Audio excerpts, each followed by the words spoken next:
आ सकते हैं आप।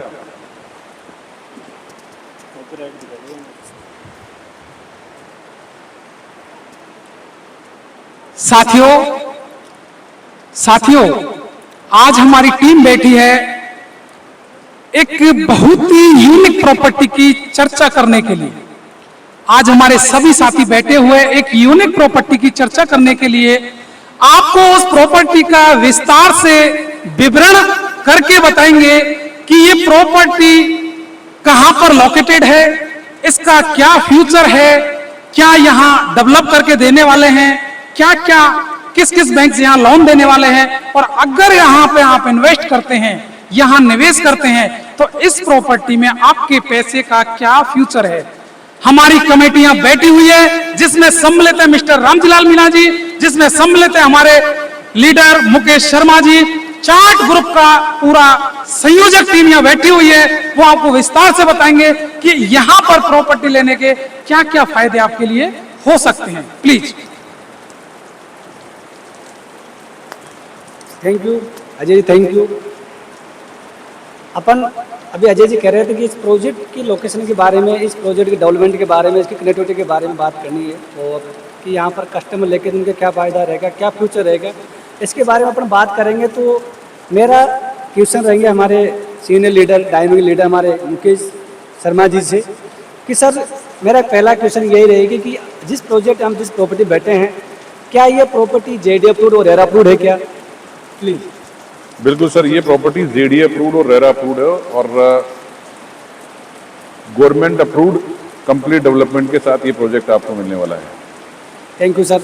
दूसरा क्वेश्चन ये रहेगा सर, यदि मैं आज अपन जिस प्रोजेक्ट बैठे हैं, इस प्रोजेक्ट की बेस्ट कनेक्टिविटी और लोकेशन क्या है, यहाँ कहाँ से कनेक्ट सीधा कर सकते हैं और बेस्ट लोकेशन क्या है?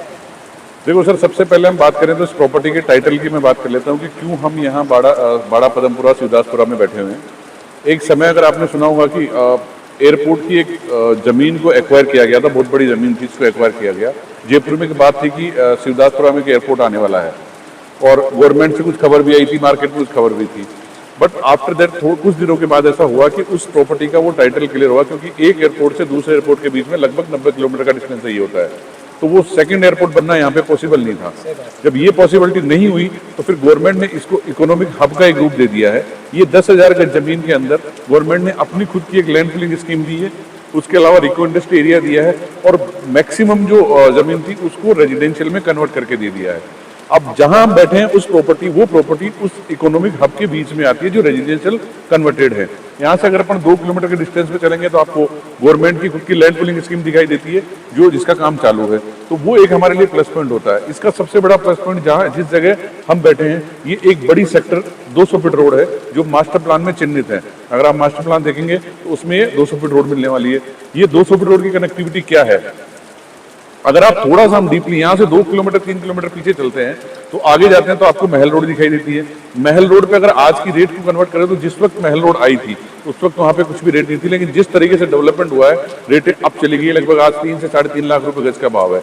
तो सबसे बड़ा प्लस पॉइंट यहाँ जो बैठे हैं, ये रोड सीधी आपको महल रोड से कनेक्ट करती है। उसके बीच में एक रिंग रोड पड़ती है, 1050 फुट की चौड़ाई की रिंग रोड है। यहाँ पे कमर्शियल रेजिडेंशियल प्लानिंग गवर्नमेंट की है और रिंग रोड कंप्लीट बन चुकी है, लगभग 48 किलोमीटर का फेज वहाँ पे कंप्लीट है।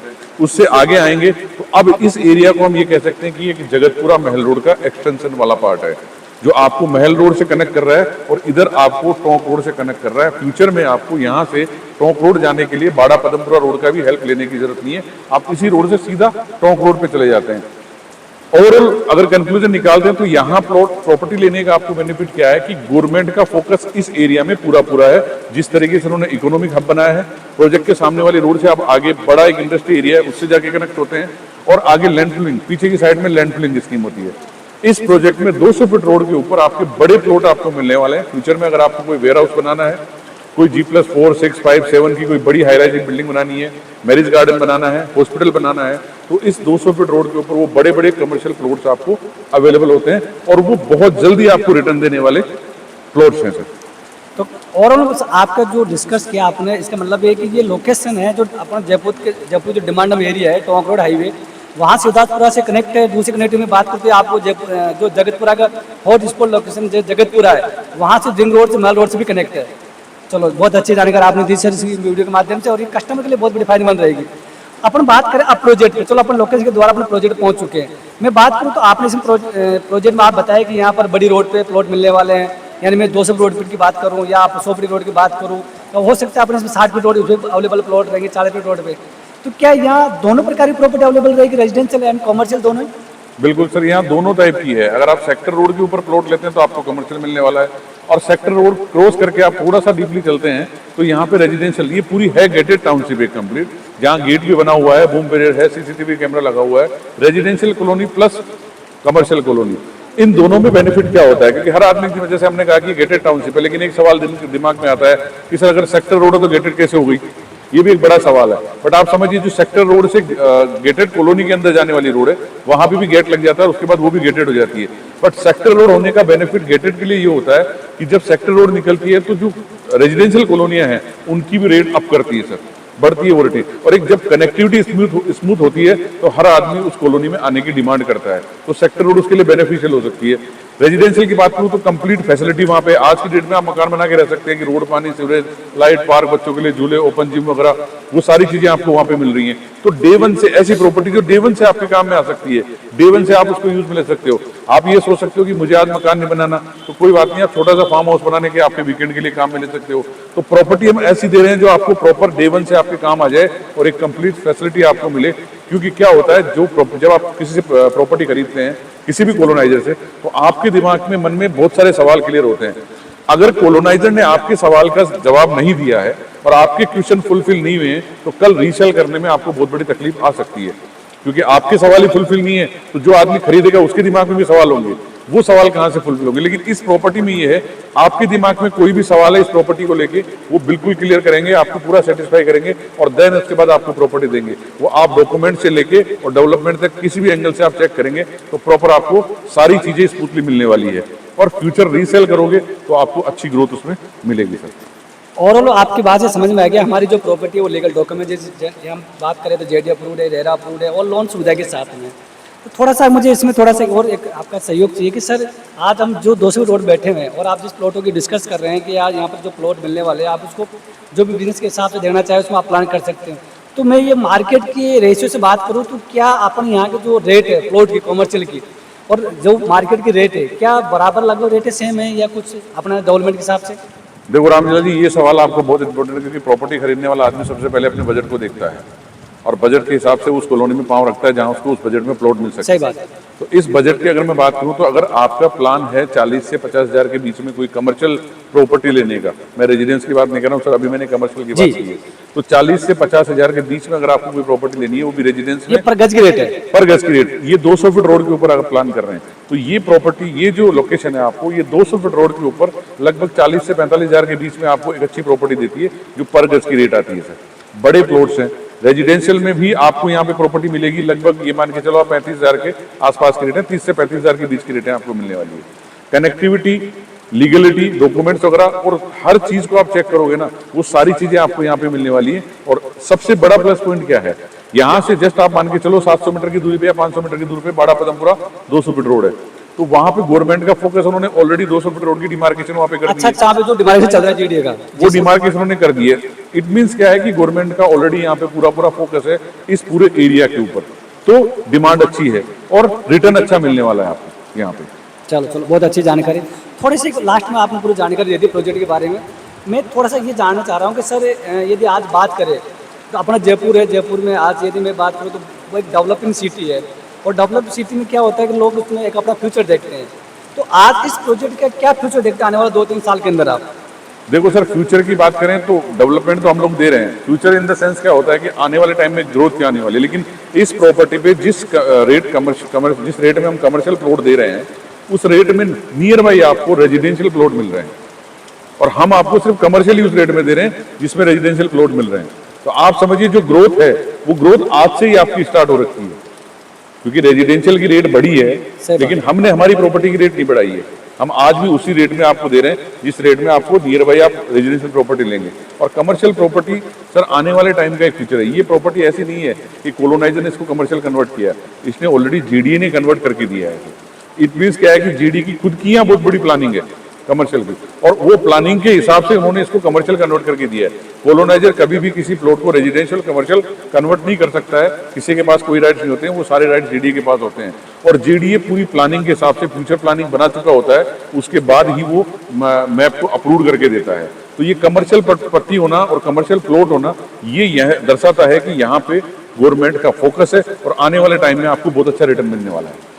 बहुत बढ़िया जानकारी। सर एक क्वेश्चन और है मेरा थोड़ा शॉर्टकट, कि यदि मैं आज बात करूं कि आज राजस्थान में जो जयपुर है, और जयपुर एक डेवलपिंग सिटी है, मैं यदि एक बात करूं कि जैसे आज बहुत बड़ी डेवलपिंग सिटी है, जैसा मतलब हैदराबाद हो गया, पुणे हो गया, कोलकाता, गुजरात हो गया, तो और बात करो बम्बई हो गया, दिल्ली, गुड़गांव हो गया, क्या वो लोग आप जयपुर में प्रॉपर्टी लेकर उनका फ्यूचर सेव कर सकते हैं या उनका ग्रोथ हो सकता है, यहाँ पर प्लान कर सकते हैं वो एक बार? बिल्कुल कर सकते हैं सर। अगर अब अदर सिटी की बात करूं तो मैं देखो यहाँ की अगर जयपुर की बात करूं तो जयपुर एक टूरिज्म पॉइंट है, यहाँ टूरिस्ट बहुत आते हैं और बहुत से टूरिस्ट पहले से यहाँ पे हैं जो लोग विजिट करते हैं आज भी, और जयपुर का नाम है पिंक सिटी के नाम से जानते हैं। यहाँ का सबसे बड़ा प्लस पॉइंट क्या है सर, यहाँ पे क्राइम रेट बहुत लो है, सबसे बड़ा प्लस पॉइंट आप देखेंगे। यहाँ पीसफुल है, आप आके मकान बना के रह सकते हो, तो आपको कोई तकलीफ नहीं, भले आप किसी भी सिटी से आ रहे हो। सबसे बड़ी बात है जयपुर मिडिस्ट है, अगर आप लेफ्ट में राइट में जाओगे तो आपको इकोनॉमिक हब दिखता है, जिसमें पॉलिटिकल सेंटर आपका दिल्ली गुड़गांव है। उसके बाद अगर इधर आप राइट में लेफ्ट में जाते हो तो मुंबई आपका पड़ता है। तो दोनों के बीच का एक ब्रिज का काम करता है जयपुर हमेशा, क्योंकि इधर आपको पॉलिटिकल मैटर मिल रहा है, इधर आपको मुंबई में इकोनॉमिक हब, आप जॉब वगैरह करने जाते हैं, रेवेन्यू देने वाला जो सिटीज है वो सारी वो इस साइड में लगती है। लेकिन दिल्ली वाले को अगर जाना होता है तो वो जयपुर से होता हुआ मुंबई जाएगा, तो मिड में सिटी है। और ओवरऑल अगर आप पूरे जयपुर में देखो तो आप एजुकेशन के बिहाफ पे चले जाओ, हॉस्पिटल के बिहाफ पे चले जाओ, और टूरिस्ट पैलेस के हिसाब से चले जाओ, सब चीजें यहाँ पे अवेलेबल हैं। एजुकेशन टॉप के ब्रांड की स्कूल, यूनिवर्सिटी वगैरह सब कुछ अवेलेबल यहाँ पे है। तो आज मेडिकल यूनिवर्सिटी की बात करें तो एसएमएस बहुत बड़ा मेडिकल यूनिवर्सिटी है, इसके अलावा और भी बहुत सारी यूनिवर्सिटीज हैं। तो हर आदमी जो भले राजस्थान में हो या राजस्थान के बाहर हो, हर आदमी का एक प्लान होता है कि जयपुर में खुद का एक मकान हो। अब मकान लेने का रीजन क्या होता है कि किसी का बच्चा यहाँ पे पढ़ रहा है, तो फिर वो प्लान क्या करता है कि 10 दिन 10 बार जयपुर आऊंगा ना, उससे बढ़िया ऐसा है कि यहाँ आके एक प्लॉट ही ले लेता हूँ सर मैं, क्योंकि मेरे को बार बार आना पड़ेगा। तो वो प्लान आने का करता है, तो उसके बाद वो प्लॉट ही ले लेता है। सेकंड थिंग क्या है, जयपुर अब डेवलपिंग सिटी है। पहले जयपुर यूं बढ़ रहा था, अब धीरे धीरे यूं आने वाला। अगर आप बात करेंगे नियर बाई गुड़गांव, देखो गुड़गांव में जैसे सेज लॉन्च हुआ, सेज के बाद रेटे क्या पहुंच गई है। तो अगर आप अजमेर रोड पे जाओगे तो महिंद्रा सेज डेवलप हो रहा है, उसके बाद डिगी रोड पे आ रहे हो तो बड़ा प्लानिंग नॉलेज सिटी का चल रहा है, और जहां अब हम यहाँ बैठे हुए हैं तो यहाँ पे आपका इकोनॉमिक हब बन रहा है। अब यहाँ से अजमेर और डिगी का क्या कनेक्शन, ये भी आपके दिमाग में सवाल आता है। तो ये कनेक्शन हमारा नहीं, गवर्नमेंट खुद बना रही है कि जहां से टोंक रोड से एक रोड निकाल के डिगी रोड को कनेक्ट कर रही है, और डिगी रोड से उसके बाद अजमेर रोड को कनेक्ट कर देगी। ये तो जो राजस्थान गवर्नमेंट है वो कर रही है। सेंट्रल गवर्नमेंट की बात करूं तो एक एक्सप्रेस हाईवे आ रहा है, भारतमाला परियोजना में बड़ा एक 55 एक्सप्रेस हाईवे जो लाल रोड से कनेक्ट कर रहा है, वो तीनों रोड को कनेक्ट कर रहा है। अजमेर रोड, डिगी रोड, बिल्कुल वो अपने प्रोजेक्ट से 2 किलोमीटर के डिस्टेंस में जहां हम बैठे हुए हैं, तो वो तीनों रोड को कनेक्ट कर रहा है। तो ये तीनों रोड जिनके अंदर बड़े बड़े गवर्नमेंट के प्रोजेक्ट हैं, वो अगर आपस में कनेक्ट होती है, उसके बाद आप देखिए रेटे कहाँ से कहाँ तक पहुंच जाएगी। बहुत बहुत बढ़िया जानकारी आपने। तो साथियों, आज मैं बात करूं तो आपने हमारे प्रोजेक्ट के बारे में हमारे द्वारा मुकेश शर्मा जी द्वारा पूरी जानकारी ली। तो साथ ही यदि आप जयपुर में एक ऐसी डेवलपमेंट टाउनशिप के अंदर और एक जयपुर की डिमांड एरिया में प्रॉपर्टी सर्च कर रहे हैं, मेरी पूरी टीम बैठी है, ये टीम के नंबर कॉन्टैक्ट नंबर रहेंगे, तो इन पर कॉन्टैक्ट करके इस साइट विजिट कर सकते हैं, और आप लोगों का फ्यूचर प्लान के लिए आप ड्रीम होम जो कॉमर्शियल का है या आप रेजिडेंस का प्लान यहाँ पर कर सकते हैं। Thank you. हमारे चार्ट ग्रुप के जितने भी एक्सपर्ट्स ने आपको बताया कि इस तरीके की टोंक रोड पे ये प्लानिंग है, इस तरीके के प्रोजेक्ट है। दोस्तों, अगर आप इस तरीके के एक्सपर्ट से अगर मिलना चाहते हैं या इनके द्वारा इस प्रॉपर्टी को विजिट करना चाहते हैं और या डायरेक्ट आपसे कांटेक्ट करें, तो इनका भी नंबर इस वीडियो में नीचे मिलेगा। और हमारा मिलने का स्थान है टोंक रोड और मानसरोवर, वो भी जयपुर शहर में। कांटेक्ट नंबर वीडियो में नीचे मिलेगा, कॉल करें और विजिट का एक्सपर्ट से संपर्क करें। हमारी टीम भी आपका सहयोग करेगी। क्या हम सभी तैयार हैं? Welcome, thank you. अगले वीडियो में मिलेंगे नेक्स्ट लोकेशन और नेक्स्ट वीडियो के साथ में। जब तक के लिए bye bye, take care, thank you. Thank you sir, thank you. मजा आ गया।